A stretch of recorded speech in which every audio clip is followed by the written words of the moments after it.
Ана халқымыз отанын, туған жерін қадірлеуді бірнеше ғасырлар бойға қасиет тұтқан. Өйткені адам баласын туған жерсіз отансыз өмір сүре алмайды. Әр адамның отанын қашықта жүрсе, туған жерін аңсап, елін аңсайды. Менің де пір тұтатын өз отаным бар.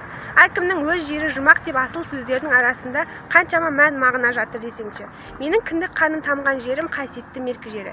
Меркі деп соққан жас жүрегімнен шыққан асыл сөздер мақтанышпен, асқақ сезіммен айта аламын. Меркі мен үшін жұмақтың төріндей.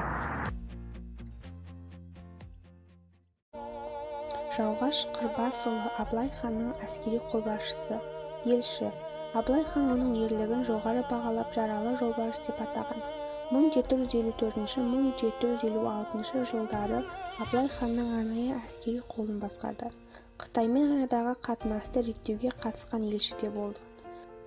Шыққан тегі ұлы жүздің дулат тайпасының Ботпай руынан, қазіргі Алматы облысының жерінде туып, Жамбыл облысының жерін мекендеген. Оның ер тұрманы, қару-жарағы қазіргі таңда Меркідегі өлкетану мұражайында тұр. Жауғаш Қырбасұлы командиры посол Абылай хана. Был послом, занимающимся урегулированием отношений с Китаем. Жауғаш Қырбасұлы командир, ambassador of Абылай хан.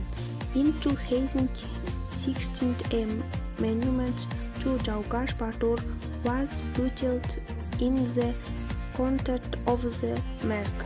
He was born in the Almaty region and lived in Merk.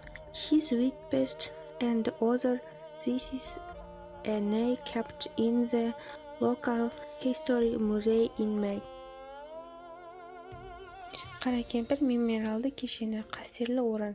Меркі ауданындағы Алматы-Ташкент трассасының бойында Қостаған және Андас Батыр ауылдарының ортаңғы биік төбеде бұрыннан бар қорымның қасында орналасқан. 1993 жылы құрылыс аяқталды. Ұлттық киім киіп ағаш бұтағына сүйеніп тұрған қартаң әйел Оразбаевтың Қаракемпір әнінің желісімен жасалған. Соғыстан ауылдарының қайтуын күткен қарт ананың скульптуралық бейнесі. Ескерткіштің жалпы биіктігі 2,8 метр. Каракемпир – священное место. Он расположен на трассе Алматы-Ташкент в Меркенском районе, на высоком холме между селами Қостаған и Андас Батыр. Скульптурное изображение старой матери, ожидающей возвращения сыновей с войны по мотивам песни Оразбаева.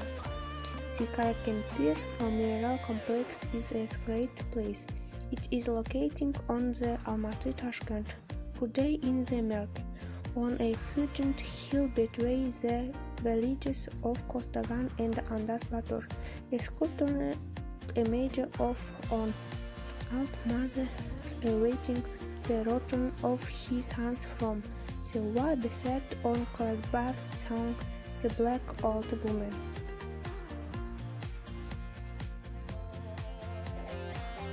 Меркі ауданы Сыпатай ауылының Сыпатай батырдың кесенесі 19 ғасырдың аяғында қоқан әміршілеріне қарсы күрескен қазақ халқының ұлт-азаттық көтерілісіне қол бастаған Сыпатай батырдың басына тұрғызылған.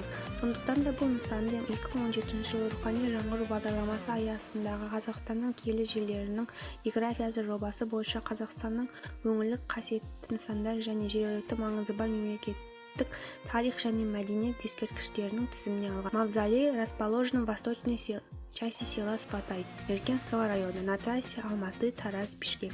Mausolei is located in the electron north of the Spartai village of the Merk, on the Almaty-Тараз-Бишкек.